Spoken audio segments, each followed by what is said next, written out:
This podcast contains our own personal views not associated with any organisation. Coronial contains descriptions of death inquests that may be graphic and disturbing to some listeners. Discretion is advised.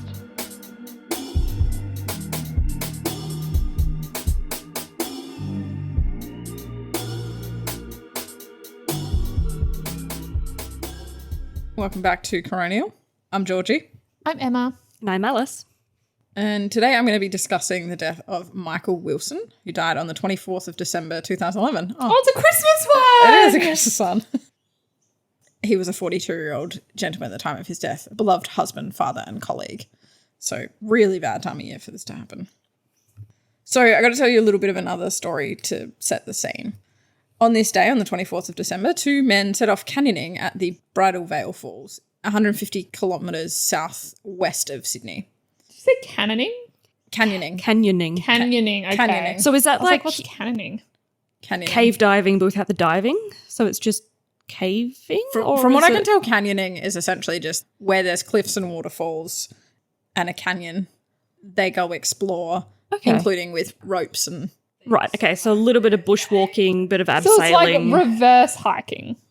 No, it's like hiking on extreme. Hiking plus. I don't know where they start from, so I don't know if they've had to go up to get there. Not true. Like extreme hiking. I don't know what hikes you go on, but I don't go down cliffs when I hike. People do. It just said canyoning, and I just accepted that as some sort of thing that people like to do with their spare time. I've never heard of someone go canyoning before. So the Bridal Veil Falls consist of two adjoining waterfalls with cliffs either side. And so the men decided to abseil down these cliffs, which have a vertical drop of about 70 to 80 metres from the top of the cliff to the base of the falls. Okay. Unfortunately, during abseiling down on one of these cliffs, a rope failure caused one of the men to fall about 10 metres, resulting in significant leg and back pain and his need for rescue. Yeah, that seems reasonable. Yeah, he basically he couldn't get up from where he was. So they're and gonna need the to- mate he was with was like, that's not ideal. So he quite quickly after was carrying the thing that Trevor should have been carrying with him. The Throwback. EPIRB. EPIRB, but this coronial inquest, they refer to it as an emergency personal locator beacon, or PLB. Oh, okay. But it's same. basically the same thing. And so that sent off the request for rescue. It was during the Canyoners' rescue mission that Mr. Wilson sadly lost his life, as he was working as a Special Casualty Access Team, SCAT, paramedic. Paramedic who goes to the people who are in The top of the top awkward paramedics. locations. Yeah. Right. Like on the side of a cliff, at the bottom of a cliff. Sorry, when you said scat, I thought that was another... SCAT is just a shortened term. acronym. And I'm, I thought that was another word that you were using to describe it, and I was like, what is that? No. So I'm going to say SCAT throughout, and we're going to accept that that's just the specialist paramedic. Okay. So Mr. Wilson had been an employee of the ambulance service for New South Wales for over 15 years. And during this time, he'd also then trained at that upper level. And so he had provided support to patients located in difficult and remote locations. The activation of the PLB notified a rescue coordination centre, known as the RCC, and what I'll refer to it from now on, which is based in Canberra. And so this was outside of Sydney that the men had their issue, or the single canyoner had his issue. RCC then contacted the number registered with the PLB, which ended up being the wife of the non-injured canyoner. Okay. So it was the non-injured canyoner's PLB. And obviously, presumably, you register it with a different person because you're the one carrying it. You don't want it calling you because you don't have a phone on you, or you're not in reception. The Or whole you're point of having it. Too injured to answer the phone. To do anything about it. She responded stating that the two men were overdue from return from their day's activities, and hence the RCC proceeded with, this is probably real, Yeah. and continued with an emergency response. Yeah, that makes sense. Because I guess they wanted to know, did you accidentally hit your PLB while you were in the garage, or Yeah, like whatever. you were packing it away and you accidentally They set it off. activated it. I Yeah. assume that there is like some sort of like, Cancel function if you accidentally press it. or like a more specified way that you actually activate it, that it could just accidentally be knocked, but I don't know how they work. So their response was to notify the New South Wales Ambulance Service and the New South Wales Police. Okay. And then due to the location, it being in a canyon, the New South Wales Ambulance then also immediately contacted their aeromedical operations centre which is kind of another portion of their organisation. Some quick background is that the New South Wales Ambulance Service contract a company called Canadian Helicopter Corporation, or CHC, for the provision of the aeromedical ambulance services. So the actual helicopter portion of it is CHC, and then they employ paramedics and a medical officer to actually go on that flight. So ultimately the aeromedical operations would typically include a helicopter pilot that is part of the helicopter company, a winch operator, which is part of the helicopter company, and then a medical officer and an ambulance paramedic. Yep, that makes sense. So the nearest available helicopter was located at Bankston Airport, which is just in the outer areas of Sydney. And so a team was tasked from there, and this was team known as Rescue 24. And Mr. Wilson was the scout paramedic for this team. However, prior to departing from the airport, he requested to travel with an additional paramedic due to the potential complexity of the mission in response to it being a canyoning incident. Hence, a second paramedic was also deployed with the team, but this was not standard. And at this point, a ground-based backup team was also requested. So the rescue helicopter set off at 5:16. Now, I want to mention that there was no point in time defined for when this initial incident actually occurred. Right. So I don't know what the time frame before the rescue helicopter set off, but it was 5:16 p.m. when they did set off. Oh, yeah. Okay. So potentially the incident happened at 3 p.m. or 4 p.m. or 4:30. Yeah, I don't know. And the wife said that they were overdue for return, so I presume it was afternoon time. Yeah. That happened. Because it wouldn't be an instant response or ability to get that rapid. But yeah, getting a helicopter to take off, I would have assumed would have taken a bit of time. Yeah. The helicopter was fitted with specific equipment that enables a helicopter to track and then hone in on the electronic distress signal coming from a PLB, which I think is super cool. Yeah, that's a really great way of doing it. Essentially could just take them to where they needed to go. Yep. And no worries, happy days. It's going to where it needs to go. Yeah, so hence they went to the correct location. A duty manager from SCAT, the paramedic specialist service, travelled to an alternate location by ground. And this is because the wife accidentally gave an incorrect location when notifying the RCC as to where the men had planned to go that day. It's unclear. It didn't state, was she just misremembering? Did they get in the car, drive somewhere and then be like, actually, let's go somewhere else? Yeah. Unclear. But then no one clarified where the PLB went off in relation to where she had disclosed that the men were. And so that other paramedic just went to where she disclosed they were, which was not actually anywhere near. It was actually 100 kilometres away from where the incident had actually occurred. Right. So they've got no ground backup at that point. Yeah. Because it's 100 But kilometres he's also away. just one single duty manager. So he's not really backup per se. He's just like, I'll meet you there. But also I won't meet you there. Yeah. I'm here, where are you? So the main thing was that no one cross-checked the satellite information to confirm. So the helicopter landed at 5:35, so it was like 20 minutes later, and found the uninjured canyoner waiting at the top of the falls. Oh, yeah. To, flag him down, etc.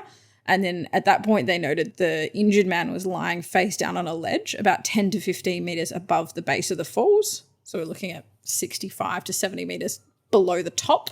Right. So when he fell onto a ledge. He didn't make it all the way to the bottom. Yeah, okay. No. But there was also an overhanging ledge above him that meant that the rescue crew couldn't just drop down into the canyon, throw out a winch with the paramedic drop onto the ledge that he was on, and then they just winch him out because a winch obviously needs to travel vertically. Yep. It can't go around. It cannot go around the overhanging ledge. Yep. Yeah. So they were like, okay, we can't just simply winch you out. We're going to have to figure this out. So they went and just landed in a nearby paddock to further plan what they were going to do. So what they planned to do, that was in a discussion between all of them, but I guess mostly the paramedics who had the most experience in terms of that side of things, because the pilot, he's like, I just drive the helicopter. Yep, I can tell you. I just fly it, yeah. Fly. He's like, I can tell you what I can and can't do from an access perspective. But again, then, the winching operator can be like, I can tell you what the winch can do, but in terms of other logistics and then also caring for the patient. So it sounds like it came down to mostly the paramedics in that instance. And I imagine the medical officer was just like, I'm here once the patient arrives to me. Because I assume that the medical officer is not trained in any of the significant canyoning aspects of it. Yeah, Didn't probably say not anything. specifically. Yeah. No. Just there as a medical assistant. Yeah, once they're in the helicopter, Also, I will yeah. take lead or whatever. So the plan was that the 2 paramedics would be winched down to the top of the falls, and then following this, Mr. Wilson could then abseil down to the canyoner. Okay. Then they would adapt an extraction procedure that would allow them to overcome that overhanging bit. Yeah. And basically, again, feel free to read in detail if this is your jam, because I'm just going to give you a very simple understanding of how I got this. But he needed to get horizontally out before he could then go vertically up. Yeah, Because so they couldn't. almost needed to like put him in the basket thing, Yeah. attach the winch with a whole bunch of slack, and then push him outwards, and then he goes up. Look, I like your foreshadowing here, but no, essentially what they planned to do was a stabilizing line that was horizontal. And then, yes, it do exactly that of get you out, but in a more stable manner. Okay, Gotcha. not just push. Yeah. Not just push. Not just swing you out. Because the winch could only operate up to a 15-degree angle of pivot from its direct horizontal. Yep, and you don't want him swinging wildly around as the winch is trying to go up. You do not. You do not want anyone swinging wildly. So they decided that they would essentially establish a belaying line that would be a stabilizing line to do that horizontal bit before they could then go vertically and avoid that overhanging cliff and allow the helicopter to come down to the point that it could then winch them safely up. Yep. Along with this, they also made the slight backup plan that Mr. Wilson would go down with some overnight gear. And so if things didn't go to plan, he'd have the overnight gear, him and the injured canyoner could hang out on that ledge for that night, and then further attempts to be made in the morning. Wow. That's commitment. Yeah, I was going to say that's dedication to your job. Like, obviously, that's part of it. That's his job. Yeah. It was at this point as well that the rescue pilot said, we need to do this before it gets dark. It's getting dark. Yeah. If it's after dark, we can't do this. Yeah. The plan was discussed amongst that team. They're all agreed with it, but then they also discussed it with the SCAT coordinator, the one who didn't drive to where they were meant to go, or to them, along with another rescue pilot, some more SCAT paramedics, and the RCC team as well. Okay. And then the plan went ahead. Okay. So everyone agreed that this was a reasonable plan. No one disagreed. Yeah, okay. No one gave Is that any no one alternate- came? Yeah, no one came up with anything better. The coroner was pretty critical that someone at this point should have been like, that's a bad plan, don't do that. Right. Okay. Someone should have said no. But no one did. Comes to similar points of what has previously been presented around. One of the arguments that I think it was one of the paramedics put out was, but they weren't in that position, so they expected the people that were there on site to know what was going to be safe and okay and reasonable. Because they had a better And so- understanding of the conditions. Exactly. And so they were like, well, I didn't say no because I trusted them to know what was going to be suitable based on where they were. Yeah, which I understand. Yeah, so it's hard from that perspective. So at 6:45, the 2 paramedics were dropped at the top of the falls, and it was by 7:30 that Mr. Wilson made it down to the canyoner. He examined the canyoner, who had reported leg and back pain, as I mentioned, and these were identified to be non-life-threatening nor time-critical. Okay. And out of interest, they were found to be as a result of a lower back fracture. Oh, okay. Moderate. He's never Still serious. Yes. But Yes. he's not immediately going to die. Yeah. So at 8:20 p.m., the helicopter arrived back at the falls. So it dropped the paramedics initially. It just chilled for a little bit back at the paddock and then came back to, didn't know how long he was going to be down there looking and examining the canyoner and deciding how to get things set up. So at this point in time, Mr. Wilson was in communication with the helicopter, but not the other paramedic who was at the top of the falls. Mm-hmm. And this was due to accidental water damage to the satellite telephone. So they each had a telephone, but one unfortunately got dropped and was not working. And so therefore they had to press on without being in communication with each other. And there was no mobile reception, so they couldn't otherwise communicate with their mobiles either. So that was less than ideal that they couldn't communicate.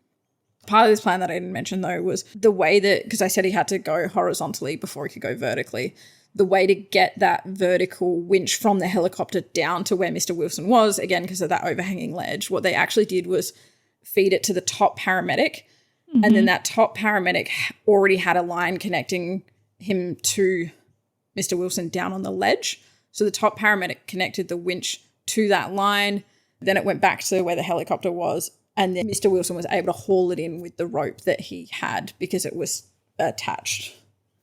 So the helicopter had to go over the top of the falls first, drop the winch to the first paramedic, connect it up, then go back into the middle of the canyon where it would ultimately be doing the actual rescue from, at which point it could then lower down the winch, and then the winch could be dragged to where Mr. Wilson was. The plan was it would stay lax or without any tension on it until he eventually got to directly below the helicopter, at which point the tension could be put on it to then drag them vertically up. Okay. So it was connected by that paramedic, and then Mr. Wilson was able to haul it in to him. And so at that point, the helicopter then commenced its descent into the gorge. But due to the setting sun and the rescue occurring in a gorge, it ultimately was in darkness by this point. Even though there was still last light of the sun setting, because the sun was due to set at 8:07, but last light wasn't until 8:40. Yeah. Yeah, but if you're in a canyon. Yeah, you're losing light quickly. Well, essentially the moment they dropped into the gorge, it was black. It was darkness. Oh, wow. Because the sun was no longer creating any kind of light. Yeah. And so because of this, the helicopter sort of struggled to figure out where it was going to position itself. The pilot was struggling to find like a fixed point to then create a hover point, and all that kind of stuff had to be directed by the winch operator to help with that. And then the winch operator was having trouble seeing Mr. Wilson on the ledge because it was dark. Yeah. The helicopter ended up finding a position to hover, and it was a 45-degree angle from the ledge, about 20 metres above and 25 to 30 metres out from the cliff edge. And of note, the helicopter at this point was configured for night flying, despite the fact the pilot was like, we can't do this after dark. Right. What does configured for night flying mean? Like, I think they'd probably change some settings or something. There's helicopter settings, I guess, that allow for the helicopter. Like, I mean, it had enough technology that it could hone in on where the beacon was. So I assume there probably must got be some sort of technology to help it navigate at night or something. When I drive using Google Maps, when it's dark, it changes to a different colour. I don't know. I feel like it might be a little bit more complex than that. Probably. Lights are on. Yeah, that's what I was thinking. Do you just say that they're turning the lights on for the helicopter? I don't know, but clearly it has a configuration for night and day. Yeah, I would assume it would, but I just... And it's just an interesting point given that the pilot was like, we definitely won't do this after dark. But yeah, so as I said, he grabbed the hook that came from the winch. That was all good. So then they started to make their way off the ledge. And at this point, the injured canyoner was in a sitting position across the front of Mr. Wilson. And that was the position that they planned to... So you were talking about like the basket thing that's that they right. put them in. No, they actually were going to strap it. They strapped him to like Mr. Wilson's chest so that they were paired as one. So essentially it's like a baby carriage at his chest, but with the patient. With an adult. And of note, the injured canyoner was given earplugs and goggles for safety from the helicopter noise, but there was still a lot of waterfall spray. It was quite wet around and all that kind of stuff. At this point, it was when, and it's unclear why, Mr. Wilson and his attached canyoner fell from the ledge a short distance. And then because they were attached to the winch that was 45-degree angle, they ultimately swung in a pendulum motion until they struck boulders on the other side of the canyon. Oh, no. And then came to rest atop of a boulder 30 metres above the base. And at this point, they're still attached to the winch? Yes. It's just that the winch, there's not enough. It's slack. Too slack, yeah. Yeah, it's too slack. And because it was the pendulum, they dropped down before they swung out as well. Following this incident, the helicopter was unable to re-establish radio communication, either because it wasn't on him anymore or because he was too injured, and the canyoner was not able to provide assistance either. Were they still attached to each other? Yeah. But Mr. Wilson took entirety of the impact. Right. Just with the way that they were when they swung. Yeah. And so because they couldn't communicate with him anymore, the winch was still attached, so they had to cut that cable and then they had to withdraw from the gorge because they were like, we have no ability to do anything anymore. They can't just start winching up when they don't know what's going on. It might be snagged. It might damage the helicopter, all that kind of stuff. We don't know what's going on. So they went back to the paddock, notified the rest of the teams, etc., that things had gone poorly. Yep. And was the other paramedic still at the top? of the... Yeah, so I think he also probably just got abandoned there because, again, they had to cut the winch. No more winch. And so, and they rounded up further ground services to assist. Heroically, that rescue paramedic that remained at the top of the falls, along with another paramedic that arrived via ground deployment, later abseiled down in the dark, may I add, Wow. to the injured pair. But unfortunately, they found Mr. Wilson had sustained extensive blunt trauma injuries that he ultimately later succumbed to at the scene. Yeah. I'm assuming some pretty major head injuries. Was he wearing a helmet? I think he was wearing a helmet. I think it was actually pelvic trauma that was the main thing. Crash. So, yeah. Yeah. I don't think it was head trauma. Okay. Yeah, I think it was other abdominal and pelvic trauma. And it was then the next day that a new plan was made and they were then rescued out of the canyon. Wow. And so the guy who was injured with his fractured Back. spine, how did he go with, did he get any more injuries as a result of that? It didn't say. It just said that he had a fractured back. That was causing his leg and back pain. Yeah, okay. But it didn't say any more. Therefore, it suggests that it was entirely Mr. Wilson that Yeah, that took took the- that impact. Yeah.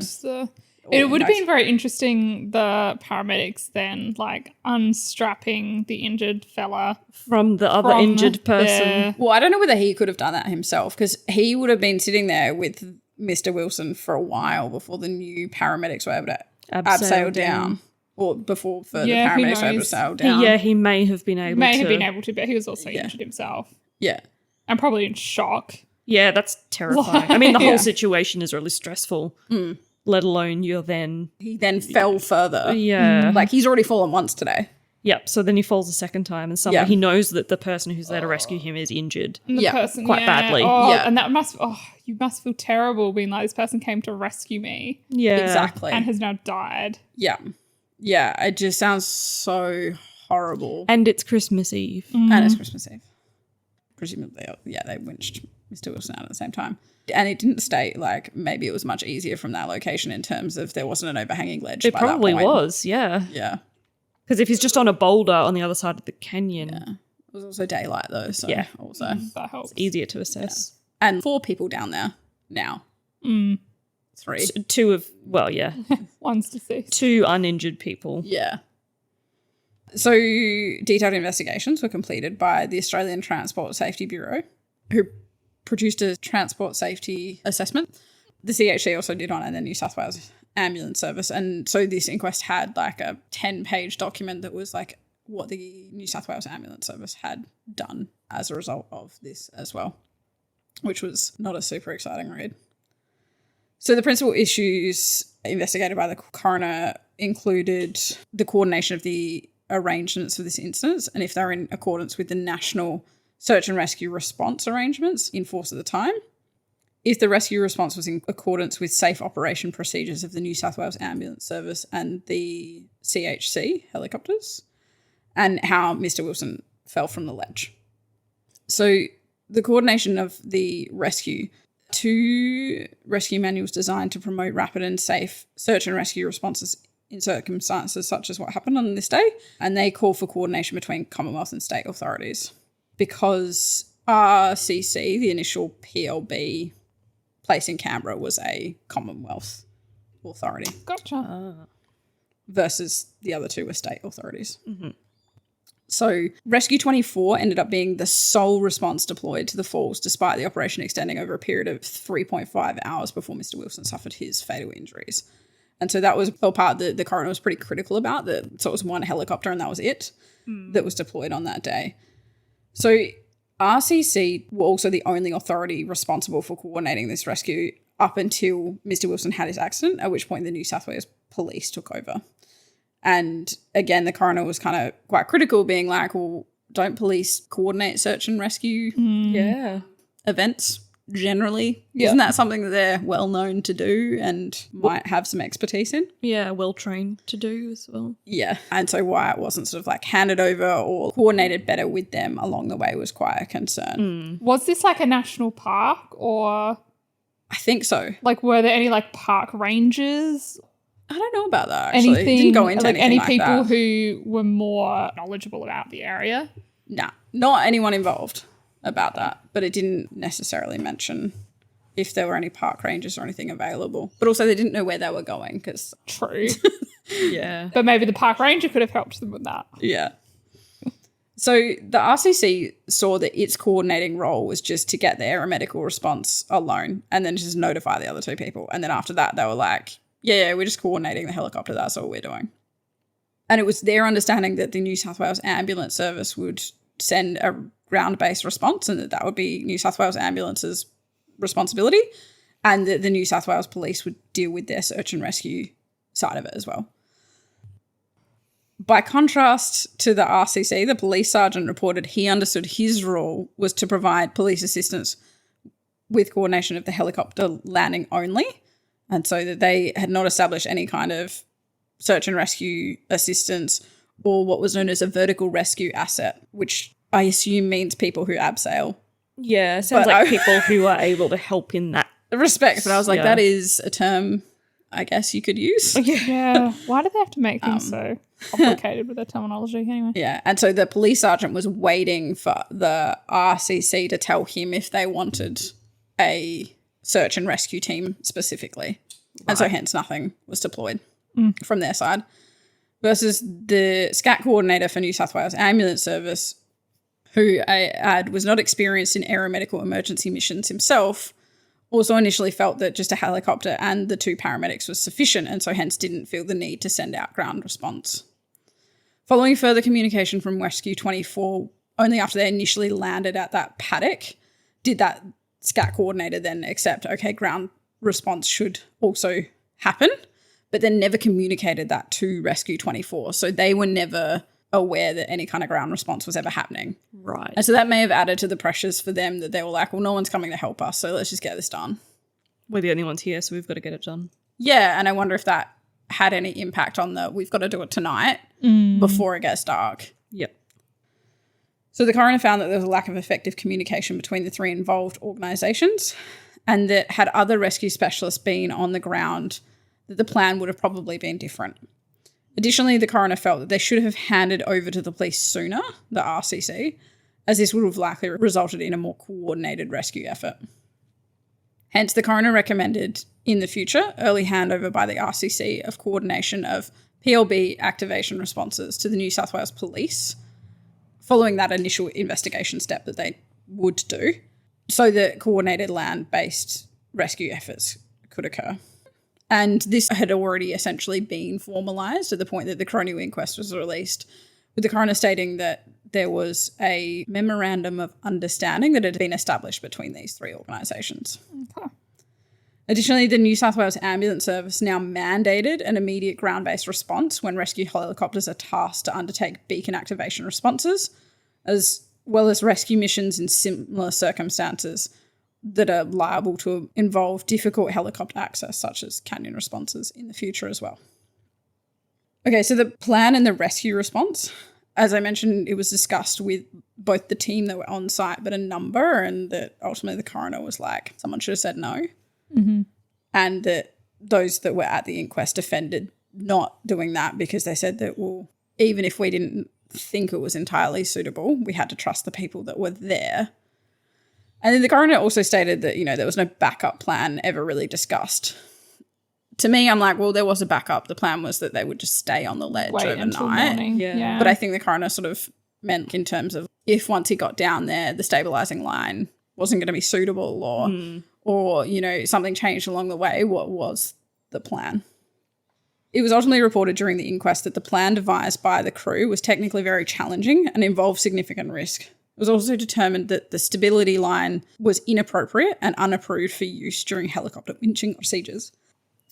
Additionally, it was identified that according to the standard operating procedure for the helicopter company, this plan should have required permission from their chief pilot. And even then, the plan was a significant departure from this winching procedure. The coroner stated, certainly with the benefits of hindsight, it was a plan that should never have been attempted, even in daylight. So even without the added pressure of the darkness.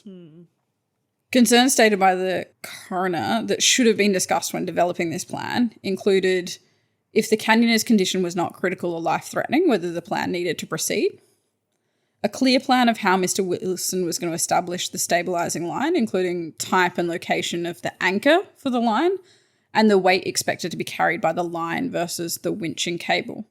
And so there were some discussions about the winching cable could take a much higher weight than the stabilising line.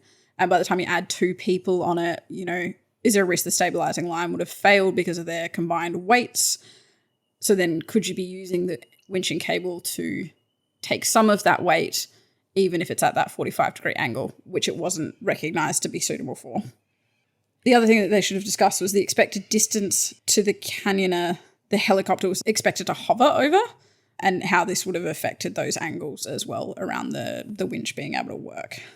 So they ended up being lower than expected, which increased that angle to 45 degrees versus if they'd been higher, it could have been a lesser angle. Mm-hmm. And would that have affected the pendulum swinging and the ability of the winch to be operational? Yep. Other concerns that were noted during the inquest included that the hoist operator, this was his first rescue operation with this crew and the first time using this specific winch on the helicopter. Additionally, Mr. Wilson was also not up to date with training for the proposed procedure the crew were adapting for this extraction. But he didn't really go into detail. How often do they do this training? How expired was his training?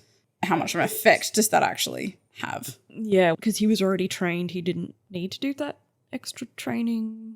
Was he due to do it sometime soon? So it was out of date. So technically he should have, but he knows how to abseil. He knows how to do a lot of this stuff. But I guess it just goes to that sort of, okay, well, but he made this plan based on this thing that he may not have been the most up to date with. Yeah, gotcha. And then, finally highlighted that despite the fact that everyone said this shouldn't happen after dark, they still went in at 8:20 p.m. I feel like as soon as Mr. Wilson got down there and saw that the patient was okay, he was in his overnight gear already. Yeah. Potentially should have just stayed there at that point, yeah. Yeah, because it was only going to get darker. Yeah.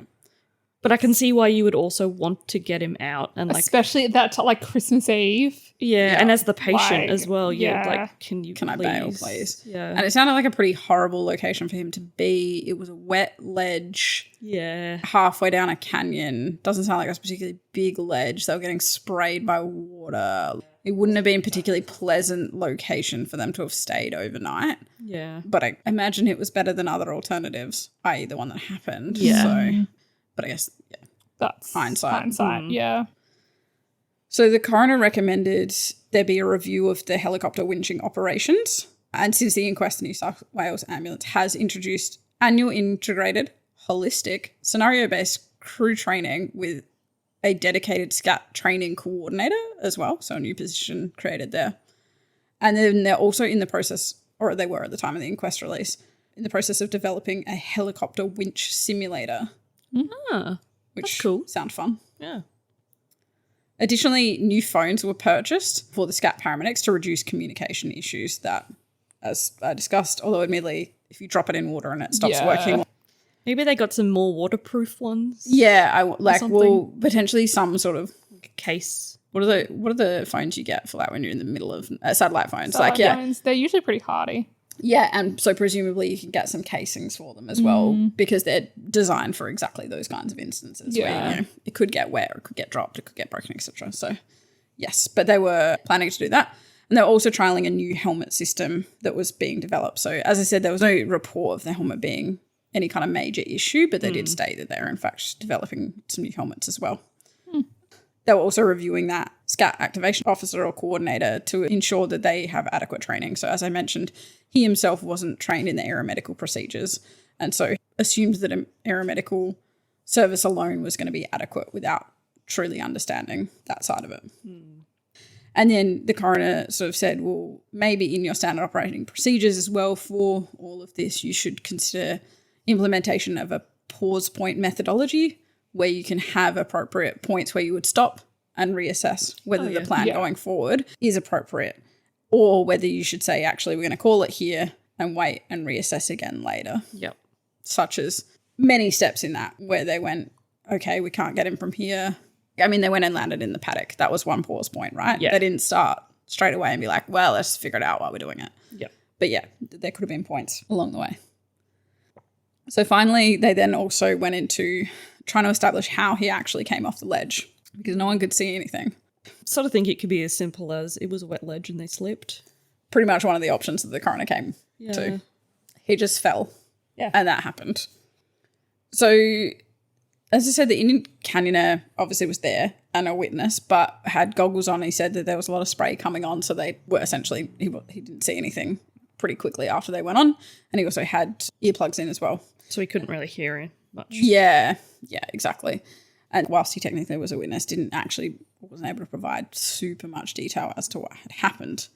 Yeah, and it's also dark and there's a helicopter above you. Yeah. So in terms of visibility. And he's also strapped hearing to Mr. Wilson. I don't know if he was legs wrapped around or legs facing out. So again, was he just staring at Mr. Wilson's chest? Possibly. Like really like a little koala or something. Yeah, it didn't really describe which way he was.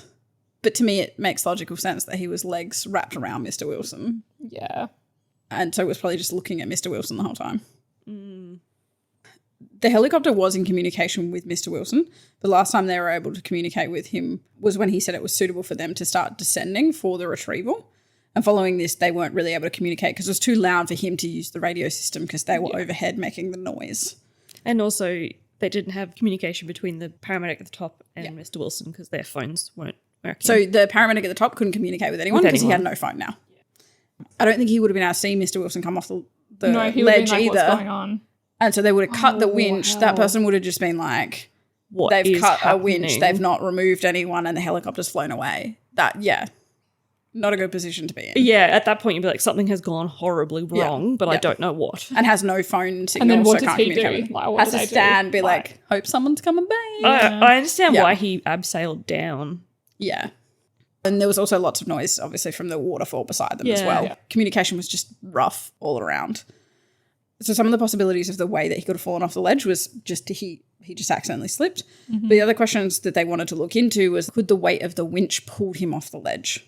So with that cable coming out, it being slack, going below the level of them, because the winch operator couldn't see where it was going in relation to them, could it have become heavy and actually become a pull to And pull then him off pulled the him ledge? down. Yeah. Could it be that while he was setting up the belay line or the stabilizing line or whatever, that he fell as a result of that, or a combination of all of these things? So when they looked into where was everything, there was no evidence that he'd actually set up a belay line. The rope that he was supposed to have used for the belay line remained within his bag. And then the rope that he'd used to pull the winch towards him remained on the ledge that he fell off of. There was a sort of question about, could he have switched and just used the rope that he already had out of the bag? But there was no anchor point that they could find to suggest that he had that belay line anchored anywhere. So the next question was like, could he have just tried to use an anchor line wrapped around a stable object as an alternative option as well? But there was no evidence of that either. But it seems weird to me that he would have called the helicopter down if he wasn't ready with a belay line. Yeah. So it doesn't make a lot of sense to me as to why the helicopter would have come down at that point if he wasn't ready. Yeah, it kind of sounds like maybe he had reassessed and decided, I don't know, they didn't need the belay line. Like maybe he had changed the plan. Yeah, but he still did, because that 45 degrees was still way too much for him. So ultimately, they couldn't really establish what had happened. So the other person, I guess, witness to this was the winch operator, who also stated that he was having a lot of trouble seeing. There were points where he couldn't see Mr. Wilson. He had stated that he thought that Mr. Wilson did, in fact, have the belay line out, had that established, but he was talking about the red rope, which ended up being the one that was found in Mr. Wilson's bag. Right. So they're like, we can't reconcile that that is, in fact, what happened either, Yeah, the rope didn't coil itself back up. and get put back in his bag. And so they couldn't establish exactly how all of this went down. And so then the New South Wales Ambulance Service provided all that extra detail around all the things that they have done to try and improve their operations, and a couple of those suggestions to improve the coordination. But ultimately it was just a plan that shouldn't have gone ahead in the first place, that needed better steps and policies and procedures to try to prevent it in the first place. Yep.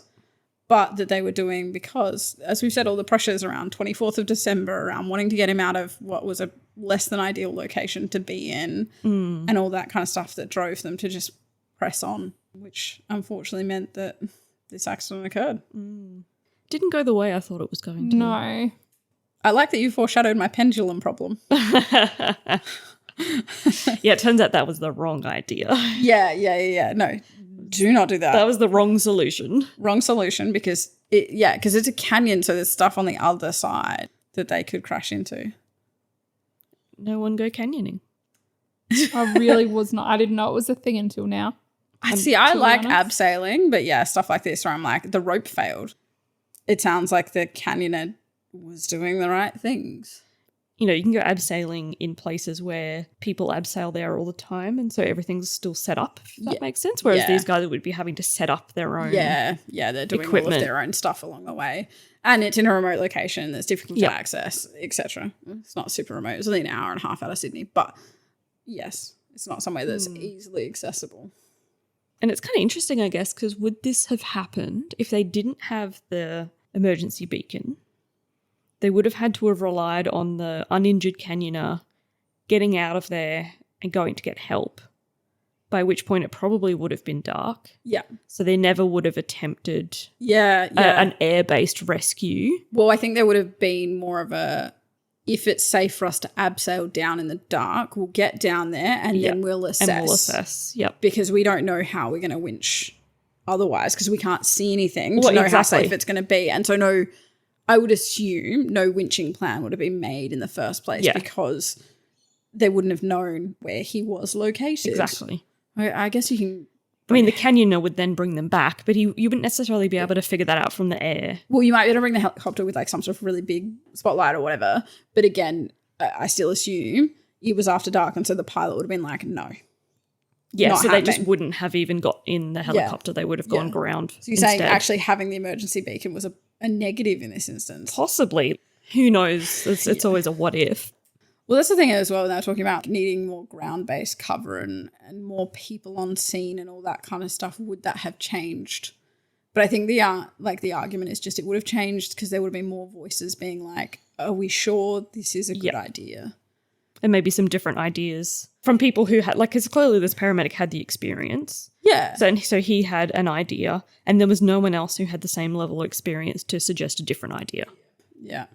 And they would have just been like, well, I'm only the helicopter pilot. I don't know anything about extracting people. I will go take your lead. And I think it was, being heroic about just being like, yeah, it's fine. I can winch him out. Like this. Yeah, we can get him out. I can get myself directly below the helicopter. It'll be fine. Mm. And then, I think it's, unfortunate then there was the inexperienced winching operator that, again, maybe more experienced winching operator be like, that's not possible. That's going to risk a pendulum swing. Let's not do that. Yep. I agree, though, in terms of like you didn't think that's the way it was going to go up until I read. And then he swung like a pendulum. I was like, oh no. Yeah, definitely had that moment of like not expecting it to get there. Yeah. But agreed, not going canyoning is just a good choice. Yeah, I think that's my preferred. Look at the method of survival. waterfalls from below or from above. Don't go to try and... Yep, don't traverse them. Yeah. All right, well, thanks for hanging out and listening. I hope you have a wonderful Christmas, wonderful New Year's, and I hope you stay safe. Absolutely. We look forward to having you back next year. Thanks everyone. Bye. Bye.